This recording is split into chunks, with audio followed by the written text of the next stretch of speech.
Financial दोस्त में आपका स्वागत है। दोस्तों, लोन लेते समय तो सब कुछ आसान लगता है, लेकिन जब ईएमआई भरना मुश्किल हो जाता है, तभी असली परेशानी शुरू होती है। आज मैं आपको बहुत सरल भाषा में बताने वाला हूँ, लोन सेटलमेंट और रिटर्न ऑफ में असल में फ़र्क क्या होता है और कौन सा ऑप्शन आपके लिए ज़्यादा नुकसानदायक है। वीडियो को आखिर तक ज़रूर देखना, क्योंकि एक छोटी सी गलती आपको आगे कभी भी लोन न मिलने की स्थिति में डाल सकती है। चलिए, सबसे पहले जानते हैं सेटलमेंट क्या होता है। जब ग्राहक पूरा पैसा चुकाने की स्थिति में नहीं होता, तो बैंक कहता है कि भैया, जो दे सकते हो वही दे दो, बाकी हम एडजस्ट कर देंगे। इसे कहते हैं लोन सेटलमेंट। सेटलमेंट होने के बाद सिविल रिपोर्ट में सेटल्ड लिख दिया जाता है, जिसका मतलब है कि आपने पूरा कर्जा नहीं चुकाया। इसका नुकसान है, फ्यूचर में लोन मिलने के चांसेस बहुत कम हो जाते हैं। अगर मिला भी तो बहुत ही ज़्यादा हाई इंटरेस्ट रेट में।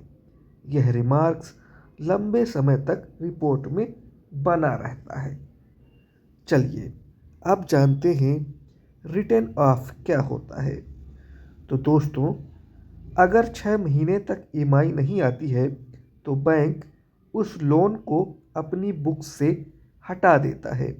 यानी बैंक मान लेता है कि अब शायद पैसा मिलना मुश्किल है। इसे कहते हैं रिटर्न ऑफ या राइट ऑफ। लेकिन रिटर्न ऑफ का मतलब लोन माफ़ होना नहीं होता है। बैंक की रिकवरी टीम आपसे पैसा वसूल करती रहेगी और कानूनी प्रक्रिया भी हो सकती है। सिविल में इस पर रिटर्न ऑफ रिमार्क आता है, जो सेटलमेंट से भी ज़्यादा खराब माना जाता है। यानी कि कौन ज़्यादा नुकसान है, तो दोनों ही नुकसानदायक है। अगर सेटलमेंट बैड है तो रिटर्न ऑफ वर्स्ट है। तो दोनों ही क्रेडिट हिस्ट्री को बुरी तरह खराब कर देते हैं और भविष्य में लोन अप्रूवल ऑलमोस्ट ना के बराबर हो जाते हैं।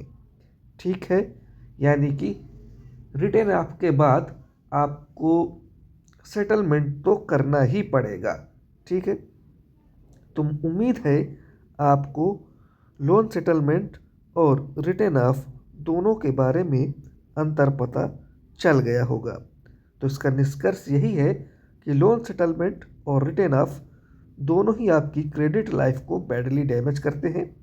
इसलिए समय रहते बैंक से कम्युनिकेशन बनाए रखें और फाइनेंशियल डिसीजन सोच समझ कर लें।